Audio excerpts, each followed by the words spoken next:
up? DSP here, and welcome to the weekend preview for September 12th. Yeah, September 12th, 2011.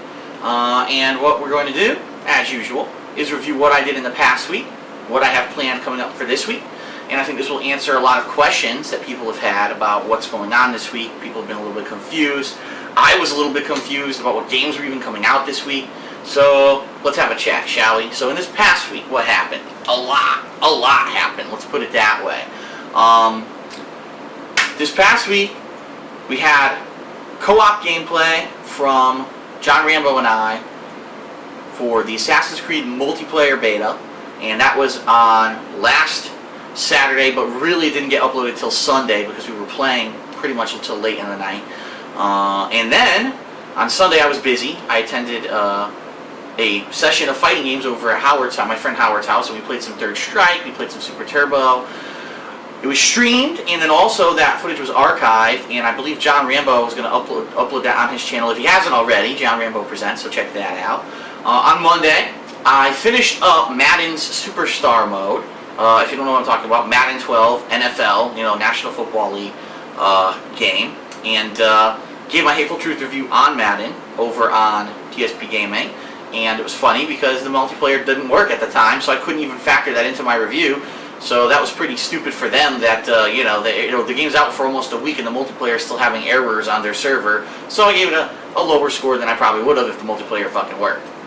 Oh well, them's the breaks. So, as you know, if you've been following along, this past week, 6 new releases came out. 6 retail releases. We started off the week on Tuesday with Dead Island. Massive 4-player co-op playthrough. It was a massive effort between myself, John Rambo, our friend Mayor McJustin, and our friend Grog.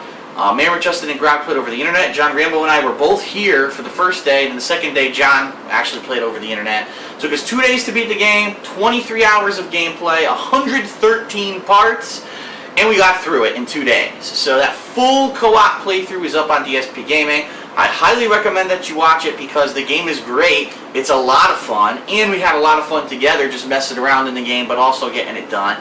And I think it's a very enjoyable watch, even though it's a very long one. Maybe it's something that you could take the time, if you have the time, to maybe watch it over a long period of time and just relax while you do it. Sit down with a nice brewski and enjoy the hilarity as it ensues in that game. Keep in mind that any games that I play now, as long as I get a chance to play all the different parts of the game, I'm doing a Hateful Truth review of the game afterwards. And I'm going to try to do this for most of the end of the year here so that everyone has an idea, how good these games really are, okay? So up next, after Dead Island, I played Resistance 3. First went through the single-player campaign, then did some of the multiplayer, and then did a Hateful Truth review on that. And it spurned a lot of controversy amongst PlayStation fanboys or I don't just want to say that, I want to say, or Resistance fans, because a lot of people feel that I gave the game a lower score than it deserved. However, it's kind of funny because everyone who says that never really has a legit reason to say why. Some people said, oh, well, you can't give Resistance 3 the same score that you gave Duke Nukem Forever. Why not? Duke Nukem Forever wasn't a bad game. The campaign was funny and fun. Sure, it was frustrating and it was archaic gameplay in a lot of the parts, but that's what you would expect from a Duke Nukem game that took 13 years to make. So if you bought it with other expectations, that's your fault. Everyone knew what that game was going to be when it came out. The multiplayer for Duke Nukem Forever actually is better than the multiplayer for Resistance 3. The gameplay is classic FPS gameplay with really fun maps and different elements that aren't found in other games, unique weapons. It's better than the Resistance 3 multiplayer. That's just the bottom line. So, yeah, they are scored the same. It's a 6.5. And the reasons that I gave Resistance 3 the lower score that I did is because I thought the campaign was repetitive and boring, just more of the same Resistance 3 multiplayer. I actually thought it wasn't as good as it should have been, being that this is probably the last installment in the Resistance trilogy, and I just thought they should have done it bigger and better. The multiplayer is flawed. The multiplayer has frame rate issues during death sequences and also has matchmaking issues. So, sorry, I rate games honestly based off of everything else I've played in the year, and it only gets a 6.5. That's my honest review. It's funny because I've been attacked from other people saying things like, oh, I just suck at the game, and that's why I give it such low ratings. But My score had nothing to do with difficulty of the game. I never once in my review said, this game's too hard, and that's why I'm giving it a lower score. I never said that. I gave it specific reasons, because it should have been a better campaign. There weren't epic boss battles like there were in the previous Resistance games. The campaign was repetitive and boring. I think they went a step backward with having a health bar that doesn't regenerate. There were certain things that I mentioned in the game, in my review, that are the reasons that it was scored that way, and people just like to, when they disagree, obviously, or if they're really just in love with the game and they don't like the fact that someone's reviewing it lower than they think it deserves, they like to attack, and that's what people are doing. So, I don't care. My reviews are fair and honest, and balanced and scored and scaled against all the other games I've played in the year. Resistance 3 wasn't very good for me. It was just above average because the campaign had some good production value and good graphics. The online was boring, repetitive, and has flaws. So the game is what it is. It gets a 6.5. But anyway, I took a lot of flack for that, a lot of negative backlash because of that, but I don't care. I'm not taking it back. I'm not raising the score. I scored it honestly, okay? So then, after Resistance 3, John Rambo was going to come over on Saturday, but decided he could not because he had already been here on Tuesday and he had other personal things to take care of. So he actually did a solo episode of Smart Guys, our wrestling commentary show, over on his channel, John Rambo Presents. So check that out if you're a fan of that. There was a new episode, I just wasn't in it. And I started Warhammer 40k Space Marine, played through the single player campaign, and have now done some multiplayer on it, and did a Hateful Truth review. So that wraps up everything that's happened over the past week, okay? So now a lot of questions. A lot of people are hitting me with questions about, Phil, wait a minute, you still have 3 games you didn't even get to. You only played the 3 games that you could get to in the past week. What's coming up this next week? What to expect? What's the order? Etc., etc. Okay? Well, that is a very valid question, so let me answer it. The 3 games I have not gotten to are Driver San Francisco, Rise of Nightmares, and Disgaea 4.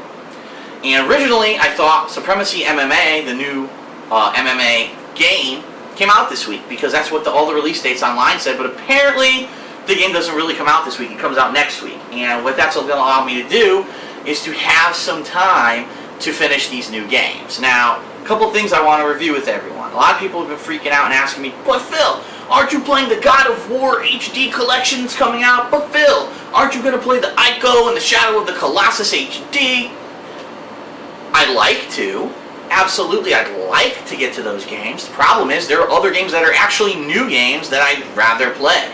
You know, if there was nothing to play right now, for example, earlier this year, in July and August, when there was downtime, when there were no new retail games coming out, I played things like Beyond Good and Evil HD, you know, the re-release. So that's the time I do that kind of stuff. I don't just do it because it's done. It's not a new release. It's not. Those are old games. Games that have been out for several years, and even though I've never done a playthrough of them, they're old. I'd rather play new content. So, no, those kind of things, unless there's a gap where I can fit them in because there's nothing else coming out, I'm not going to be playing them on my channels. So, I hope that answers one question, okay? So since Supremacy MMA is not until next week, what I've decided to do this week is to play the 3 games I didn't get to. And one other question that people have been asking me is, Phil, aren't you going to play Red Orchestra 2? I don't even know what that game is. I've heard of Red Orchestra, but it's not anything super mainstream. It's PC only, and it's not a major release, to be honest. For me, I think that these games that are cross-platform, that people want to see if they're any good, are more interesting than a game like Red Orchestra 2. I don't even know what kind of a game Red Orchestra 2 is. That's how little exposure I think the game gets. I think it's just a game that may be popular within the hardcore PC community, and that's it. So no, I'm not going to drop everything that I already had planned to play Red Orchestra 2. I didn't even know it was coming out, so it wasn't even on my schedule. So that's it. I'm not playing Red Orchestra 2 either. So what's the order coming up? What's going to happen? Well, I've decided that I will start with Driver San Francisco. I want to mix it up a little bit. Actually, no matter what I play now, I'm going to mix it up a little bit because one's a driving game, one's a Connect horror game, and one's a role-playing game. And I said, well, look, the role-playing game, I want to play it, but let's not jump the gun here. Let's do that after I beat the other games that I know are going to be a lot more quick. So I'm going to start with Driver San Francisco. Going to go through the campaign of that game. Then I'm probably going to jump online and do some multiplayer and then give it a review. And then probably the next game I play after that will be Rise of Nightmares. And I'm on the fence about how to do Rise of Nightmares because I've heard that you have to be standing to play the game. Like, it's very hard for your Kinect sensor to recognize things if you're not standing. And as you know, I have a back injury. Not that I can't stand, but after standing for like maybe a half an hour to an hour, it may start to bug me. And so I may take breaks and do things, you know, that I wouldn't have to do in order to play that game. I'm not sure. The other thing is, a lot of people have asked me for picture-in-picture. I can't do picture-in-picture like I did last year for the Kinect games, and the reason is, I don't have another camera anymore. I gave one of my cameras to John Rambo, and that's what he records his stuff with, and I gave another camera to Mayor McJustin. He's been trying out that camera and trying to record with it. Now he's going to buy his own camera soon and get, you know, do his own stuff. That was just so he could test it out and see, you know, what it's like to do the filming, to do playthroughs. Well, I don't have that camera. I don't have any other camera to do the picture-in-picture with right now, so unfortunately I can't do picture-in-picture. I'm not going to run out and buy another camera just to do picture-in-picture. I think that would be pretty silly.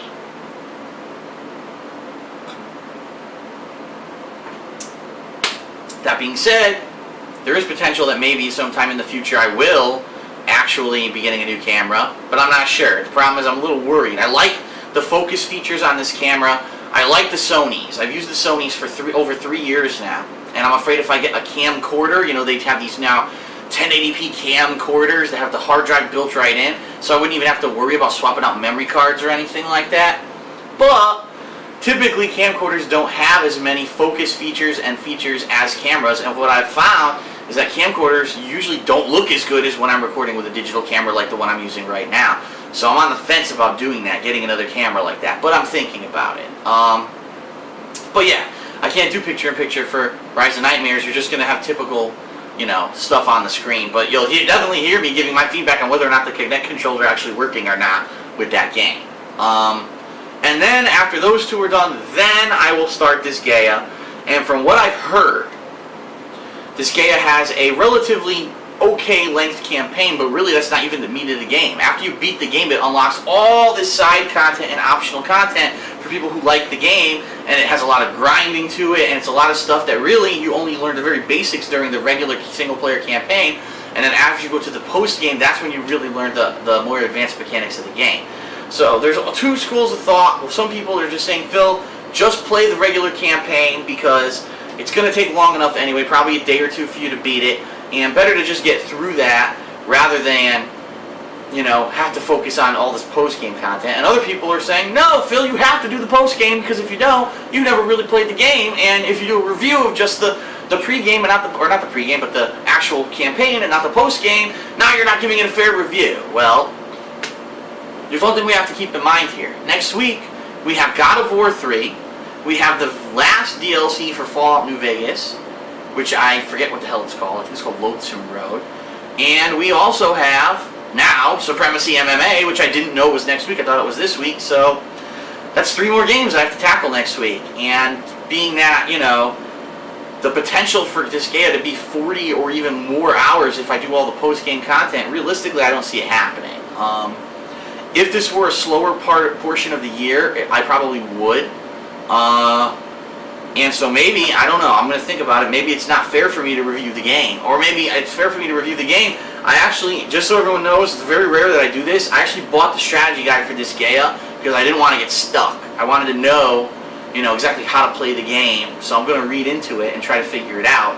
So I know that the post-game content is actually much longer than the actual single-player campaign of the game, the actual campaign itself. So I understand that, and so maybe if I give it a fair score, I can say, well, I have to give it credit because there's all this content after you beat the game, and it makes it a lot more complex. So maybe I'll do that. I don't know. We're going to see, but I am going to be playing Disgaea after I beat Driver San Francisco and Rise of Nightmares, whatever that may be. I'm going to try to at least beat the story campaign by the Tuesday next when God of War 3 comes out, because I have to get God of War 3. Gears of War 3 comes out because I have to play that. I wonder if I said God of War before now. I don't even know. Alright, anyway, John Rambo will be coming on Saturday to do another Smart Guys episode, and also we're going to do some kind of co-op gameplay. We're not sure what we're doing right now. It would be kind of silly to do co-op for a game I've already beaten, like for example Resistance. It's just the same campaign. So there's really no reason to do that co-op. I think the same with Space Marine. I'm not sure what the co-op is for Space Marine, actually. I should take a look at that. I know it has it, but I'm not sure if it's the campaign or whatever. But we're going to do some kind of co-op on Saturday when he's here. Sunday, I'm not sure what I'm doing. I'm trying to think what the date is on Sunday. If the date is the 18th, which I think it is. 1 second. Yes, okay. There's a tournament. A gaming, etc. tournament in Stratford, Connecticut on Sunday of this week coming up. And I'm going to attend it. So I'm going to be playing some games like Marvel 3, you know, Street Fighter 4 Arcade Edition. I'm probably going to skip Mortal Kombat this time because I really just have not played it at all. And, you know, the other games, at least I have some intuitiveness to them because I played Street Fighter for so long. But Mortal Kombat, I don't know. But I might change my mind. I don't know. And hopefully there's going to be Third Strike there because, as everyone knows, I've been putting in a lot of time with Third Strike. Playing it more than actually, you know, I've played the other fighting games because I actually like it a lot more. I think it's more of a solid skill required, more skill required than the other games, that's for sure, fighter. And I like it a lot more. I like the parry system. I like the inputs that aren't as lax as the other fighters, and I like it a lot. And I'm hoping that there's going to be there in some way, shape, or form. They'll either have a tournament or whatever at that event, but also they'll be streaming like usual. So September 18th, Sunday, I'll be at that tournament at Gaming Etc. More info on that coming, but as you know, you can always turn into those streams at twitch.tv/don'tblowthis. That's where they stream that. So more on that as it comes, but I want to let everyone know I will be doing that on Sunday. So I will be a little bit excited about that. A lot of variety this week. It's pretty cool. A lot of stuff coming up. Games, you know, 3 different types of games. Variety on the weekend. Hoping to beat Disgaea's campaign by Monday, or by Tuesday of next week. We'll see. But, alright. That's it for the weekend preview. Hope you enjoyed it. A lot of stuff that was covered. And I will see you guys for more gameplay this week. Thanks.